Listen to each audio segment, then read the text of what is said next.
Bueno, buenos días de nuevo. Continuamos entonces. Hablemos en este momento acerca del hardware.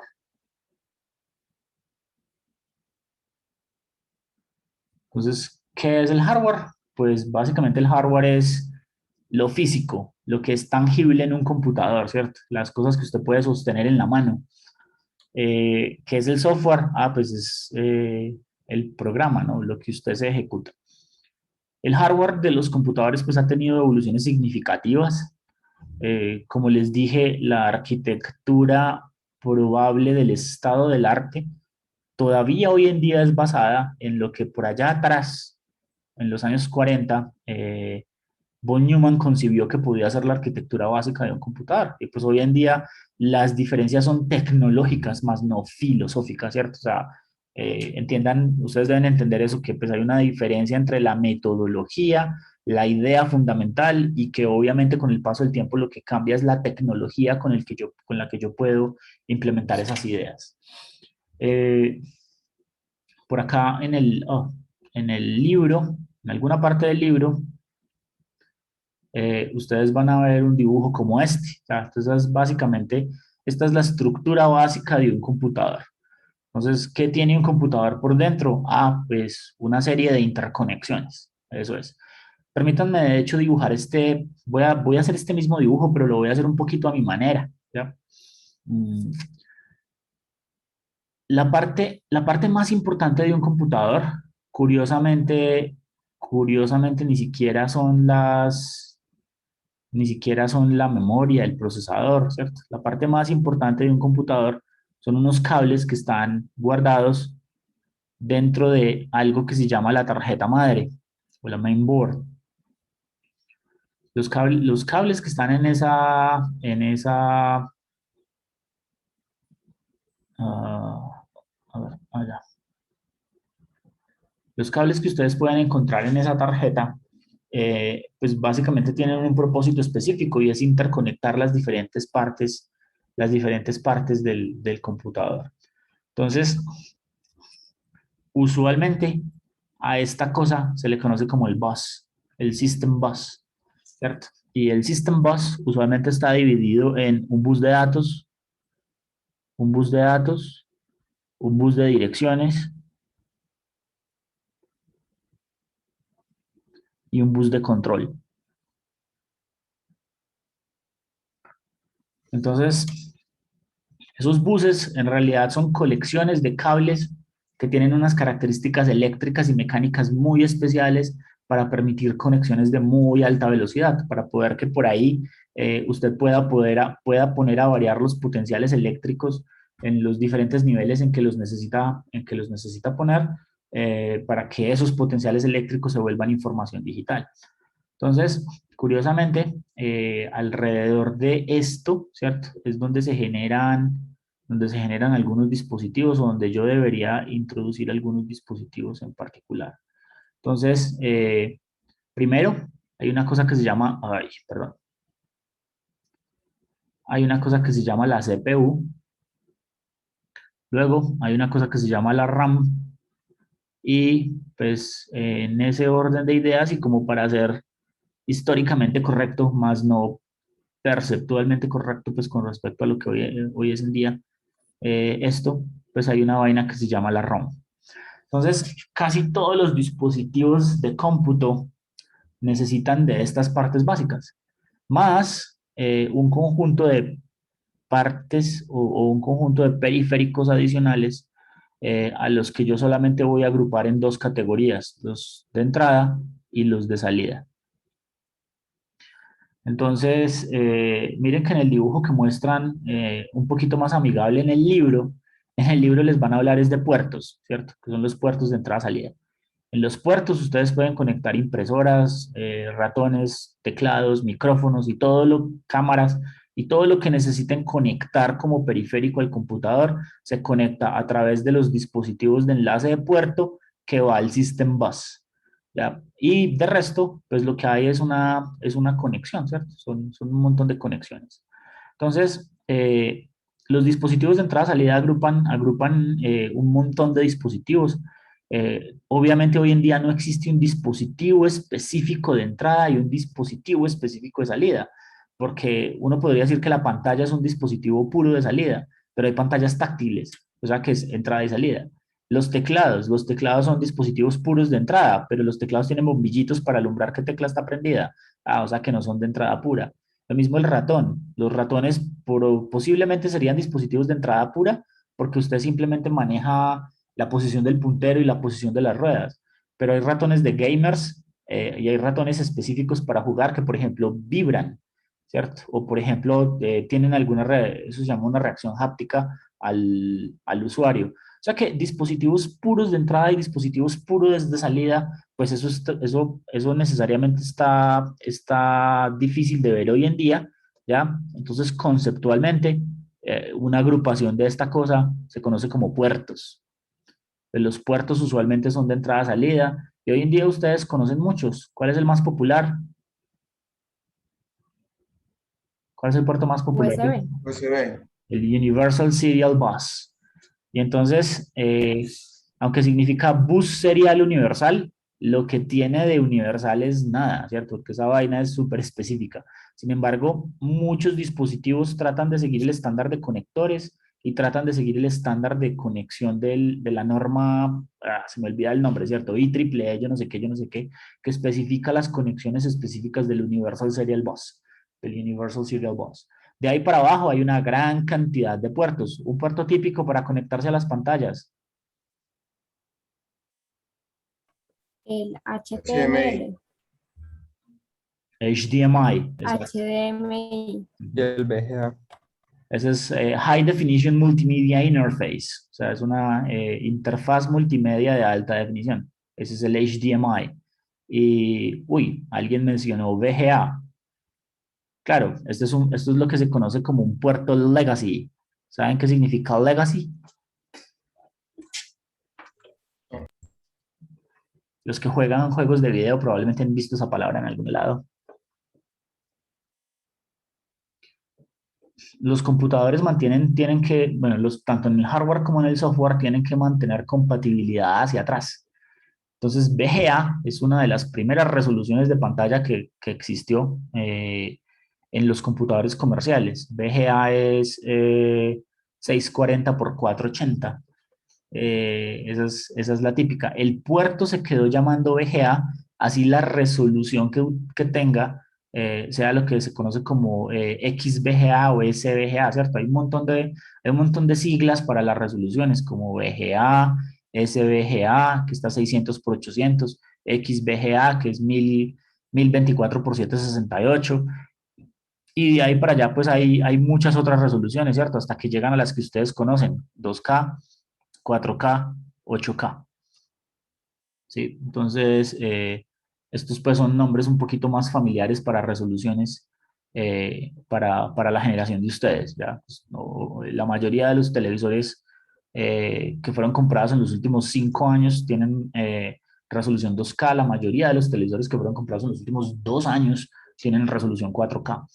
Y eso básicamente simplemente quiere decir el número de píxeles en el eje de las X y el número de píxeles en el eje de las Y que es capaz de definir.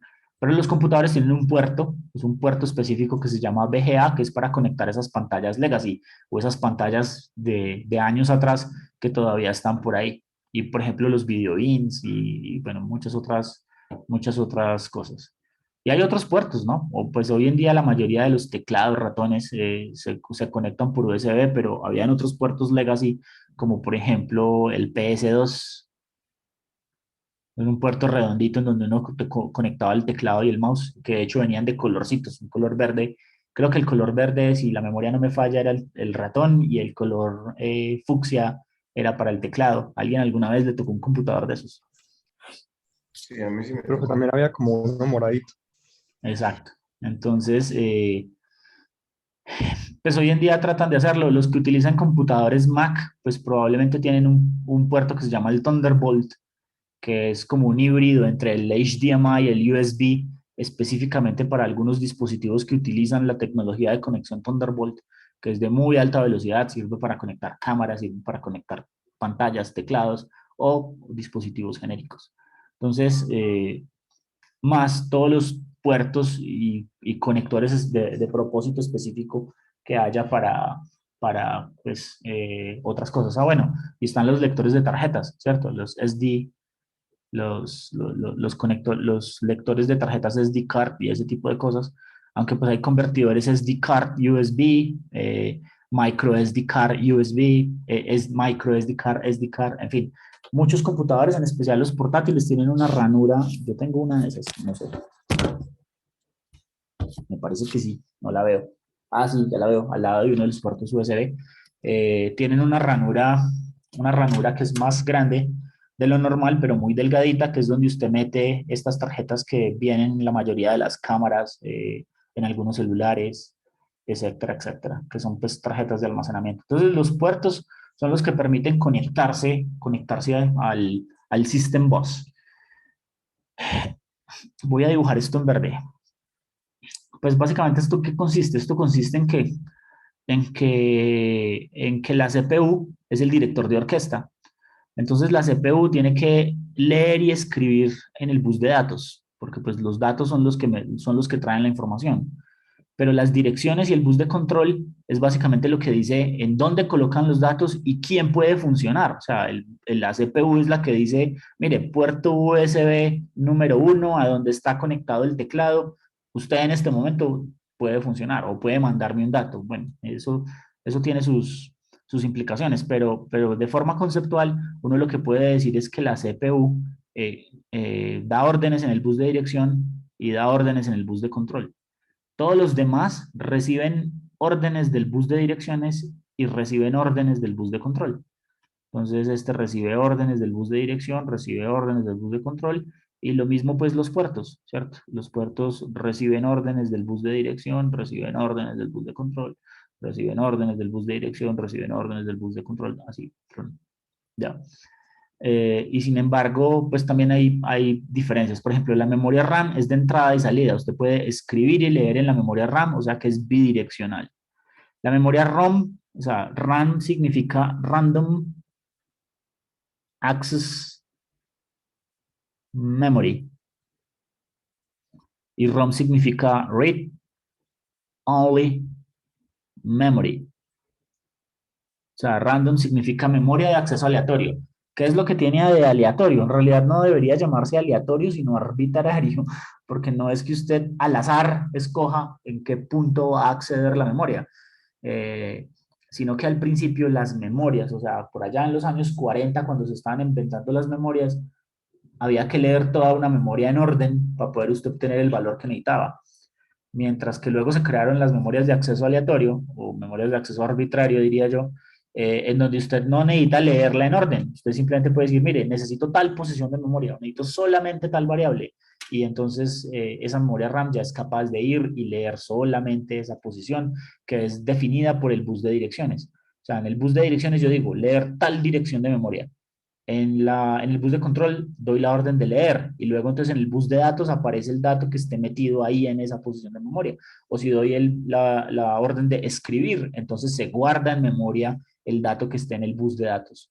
En cambio, la memoria de solo lectura, como su nombre lo indica, solo es lectura. Entonces solamente se conecta en esta dirección al bus de datos.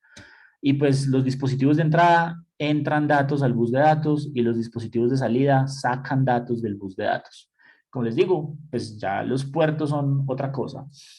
En este esquema, usualmente como un puerto adicional, ¿cierto? Porque en realidad en la parte técnica, hablando de eso, existen una cosa que se llaman, hagámoslo con este color, existen una cosa que se llaman los dispositivos de almacenamiento masivo. Los dispositivos de almacenamiento masivo tienen su propia tecnología de puertos y a veces esa tecnología de puertos está disponible afuera. ¿Alguien sabe cómo se llama el bus específico para los dispositivos de almacenamiento masivo? ¿Ha escuchado hablar de eso? Y pues eso ha cambiado con el tiempo, ¿no?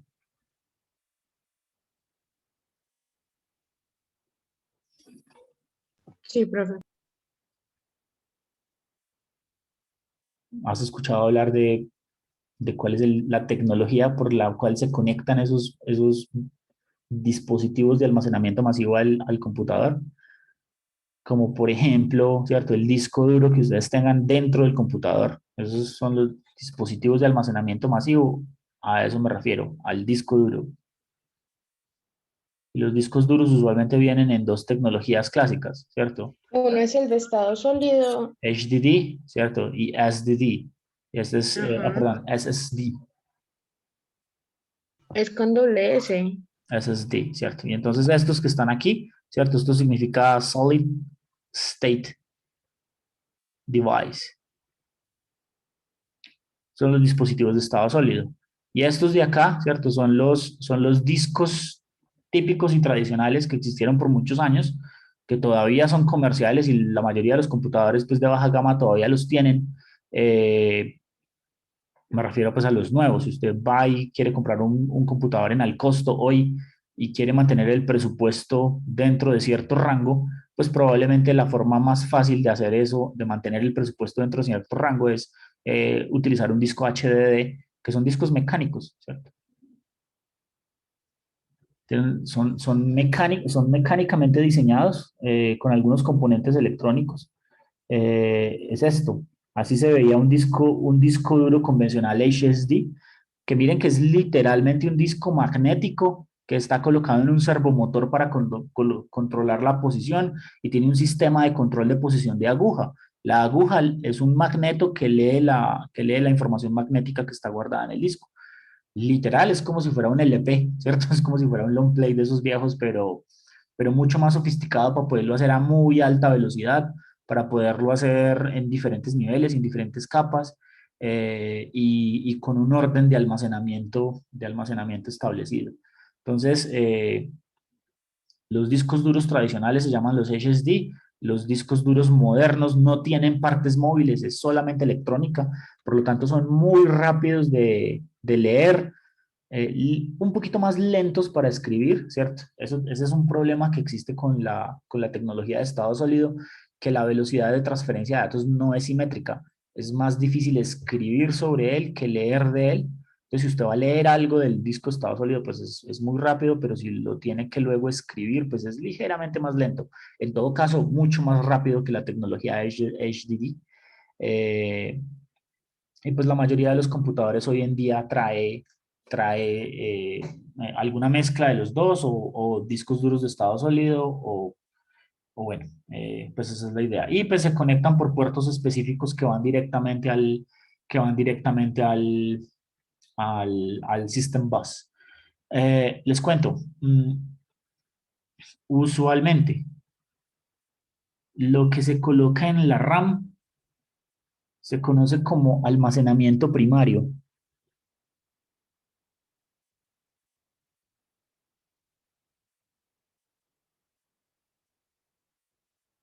Porque básicamente la CPU únicamente procesa información que esté almacenada en ese almacenamiento primario, ¿cierto? Y lo que se coloca en disco duro se conoce como almacenamiento secundario.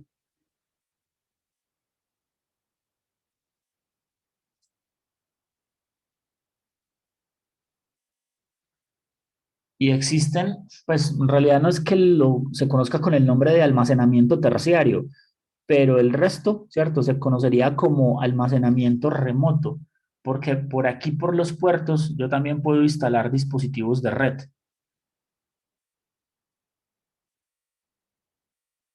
O sea, el sistema que me permite conectar esta arquitectura con una red de computadores. Y esos dispositivos de red, pues, pueden utilizar lenguajes como, por ejemplo, SQL, que ya lo mencionamos, para mandar datos a una base de datos, o utilizar protocolos de manejo de archivos de red, en donde usted puede montar un disco duro en su sistema de archivos, pero el disco duro estar físicamente en otra posición, en otro computador o en un servidor de discos duros, que pues eso también existe. Esa es como el panorama más grande a lo que nos enfrentamos. O sea, cuando ustedes escriben un programa de computador, usualmente lo guardan ¿en dónde?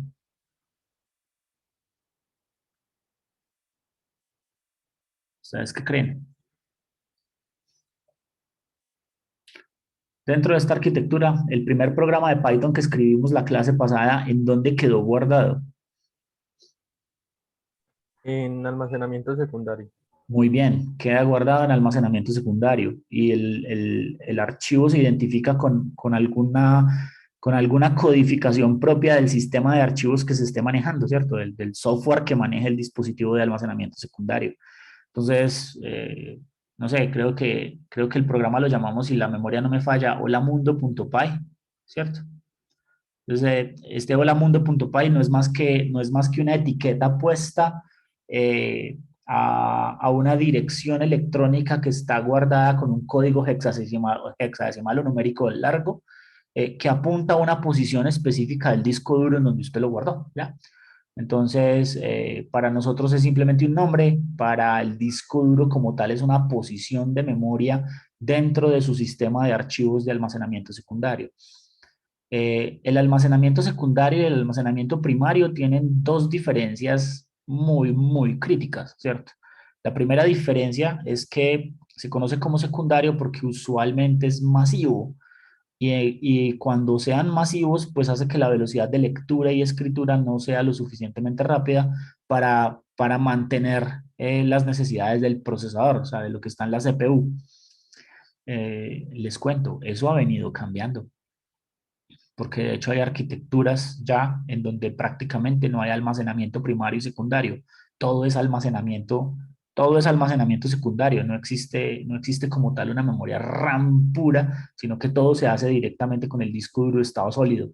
Eso tiene problemas, ¿cierto? Eso no viene gratis, pero bueno, no estamos hablando de tecnologías emergentes, estamos hablando pues de lo que hay hoy en día.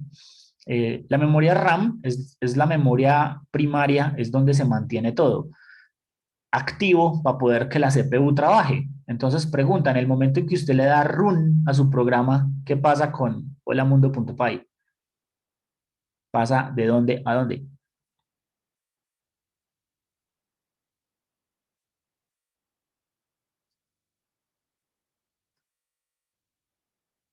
Mientras usted no esté corriendo, holamundo.py, ¿eso está guardado en dónde? Disco duro. Almacenamiento secundario. Muy bien. Y en el momento en que le da run, ¿qué pasa?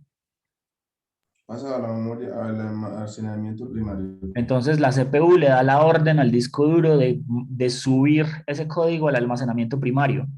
Y una vez está en el almacenamiento primario, está en la RAM y cuando está ubicado en la RAM, ya la CPU da la orden de comenzar a ejecutar instrucción por instrucción que usted acabó de montar en ese almacenamiento primario. Entonces ya saben para qué es el almacenamiento primario y el secundario, ¿no? En dónde está su programa cuando no está corriendo, guardado en el disco duro. Ah, pero cuando está corriendo, ¿en dónde lo necesito en la RAM, porque la CPU no es capaz de ir y venir, y sobre todo porque en la RAM están guardadas no solamente el programa que usted va a ejecutar, sino que también está guardado los datos que usted está generando con ese programa, ¿cierto? Las variables, las cadenas de caracteres, las colecciones de datos, todo está guardado en la RAM durante el tiempo de ejecución. Cuando el programa termina de ejecutarse, el sistema operativo prácticamente lo saca de la RAM y desocupa la memoria. Entonces, hay unas condiciones acá, ¿cierto? Y es que, por ejemplo, la CPU no sabría qué hacer cuando usted conecta y enchufa el computador, la CPU no sabría qué hacer inmediatamente, pues porque ella solamente ejecuta instrucciones. Entonces, en el momento en que usted conecta el computador, eh, no hay nada en la RAM.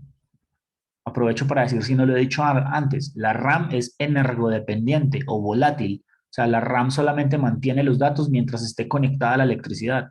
Cuando usted apaga el computador, todo se va de la RAM, ¿cierto? Mientras que en disco duro no. En disco duro, el almacenamiento de disco duro es persistente. Persistente significa que usted lo apaga y cuando lo vuelve a prender, la información sigue ahí. Entonces, almacenamiento secundario, la característica fundamental del almacenamiento secundario es que es persistente. La característica fundamental del almacenamiento primario es que es energodependiente. Escribimos esas palabras. Persistente, y energo dependiente. Listo. Pues entonces estamos tratando de resolver un problema y el problema es que en el momento en que yo conecto el computador no hay nada en la RAM. Entonces como no hay nada en la RAM, la CPU no sabe qué hacer, ¿cierto? A pesar de que haya muchas cosas en el disco duro, la CPU no va a saber qué hacer. Entonces se necesita un programita inicial que le diga al computador cómo arrancar, que le diga al computador qué puertos tiene conectados, que le diga al computador en qué direcciones están todas estas cosas, que le diga al computador cuánta RAM tiene, cuánto disco duro tiene, cómo lo puede usar, qué dispositivos de red tiene conectados. Y usualmente, ¿cierto? Eso es un programita inicial que se, que se ubica, y es un programa relativamente pequeño porque solamente tiene que darle un par de instrucciones a la CPU de cómo iniciar el proceso, ¿cierto? Lo voy a amarrar en amarillo acá, de cómo iniciar ese proceso. Y entonces, ¿cómo se va a iniciar este proceso por este lado? Ah, pues aquí está, uy, o sea, ese color definitivamente no. Es más bien como grisecito.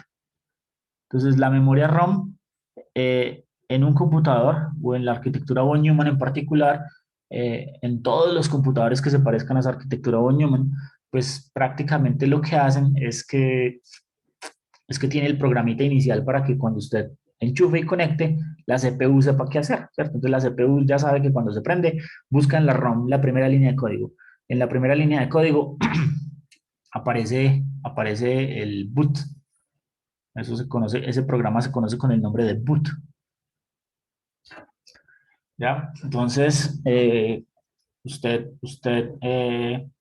creo que boot es una analogía con bota también, pues básicamente como para decir, esto le va a dar la patada inicial al sistema para que arranque.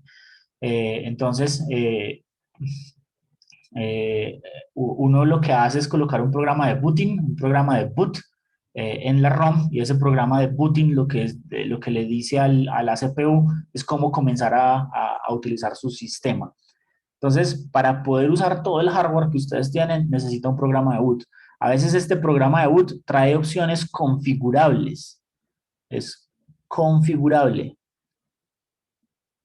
Y esas opciones configurables que usted puede cambiar de acuerdo a sus necesidades, usualmente se pueden interfazar a través de un programa que, que popularmente se conoce como el BIOS, o como la BIOS, bueno, la interfaz de entrada-salida de booting. ¿Alguien ha oído hablar del BIOS? ¿Alguien ha estado en el BIOS de su computador? Pues sí lo he escuchado, pero no sé. No me acuerdo Sí, qué es. profe, yo ahí está. Entonces, de hecho, pues ustedes pueden, busquemos eso, en un computador convencional, ¿cierto? O en la mayoría de las utilidades de BIOS, eso se ve como una ventana así, ¿cierto? No sé si están viendo mi pantalla, ¿cierto? Ya, no, yo solo quiero la imagen, no me traigo publicidad. Sí, profe, se ve bien. Ok, o sea, de pronto, yo solamente quiero ver la imagen, como Open Machine YouTube, esto. Entonces, Sí, yo no entraba a eso. esta es la BIOS Setup Utility, ¿cierto? Es básicamente la configuración de lo que ustedes tienen en la memoria ROM, ¿ya? Vamos a ver si encuentro un dibujito más, de pronto en la página de Wikipedia hay un dibujito más, no está en el circuito integrado, ¿no? Yo quiero ver la interfaz. Bueno, esa es la interfaz típica de configuración del BIOS. Es Basic Boot Input Output System. Y ustedes ahí pueden configurar pues básicamente un montón de cosas. Por ejemplo, quiénes son los discos duros, dónde están los discos duros. De los discos duros pues pueden mirar en qué orden los buscan, ¿cierto? Si los van a buscar, bueno, todo lo que se puede hacer, la configuración de las tarjetas de red, la configuración de los puertos, cuáles están activos, cuáles no. Le pueden poner clave a su computador para prenderlo, clave a su computador para poder entrar a la BIOS. Sí, ese es uno de los casos típicos en donde alguien le pone clave a la BIOS y luego se le olvida la clave de la BIOS. Y pues ahí ya perdió. Usualmente ya para resolver ese problema hay que usar técnicas invasivas en la mainboard. O sea, hay que ir por un soldador, un cautín y hacer cosas en la mainboard para poder solucionar el problema de que se le olvidó el password de la BIOS. Preguntas, chicos.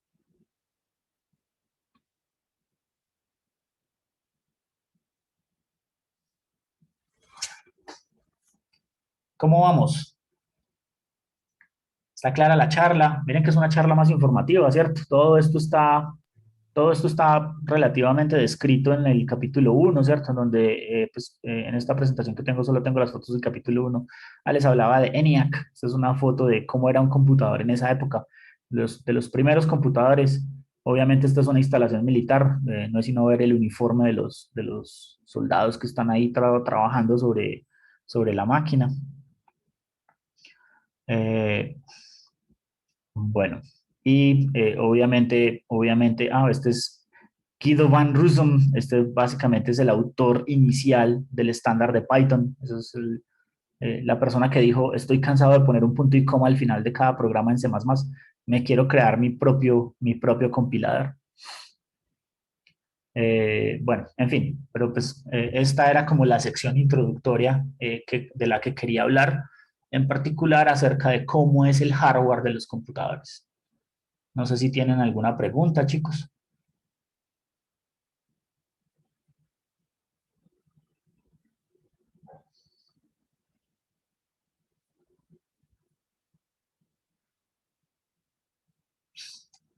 Profe, hasta ahorita pues todo se ha entendido. Me preguntan, ¿no? Está bien.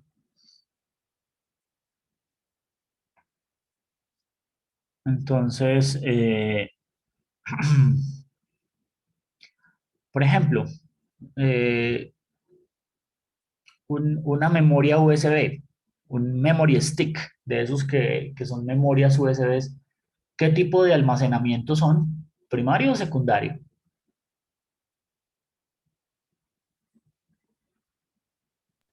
Secundario. Muchas gracias. Sí, está bien claro que eso es almacenamiento secundario.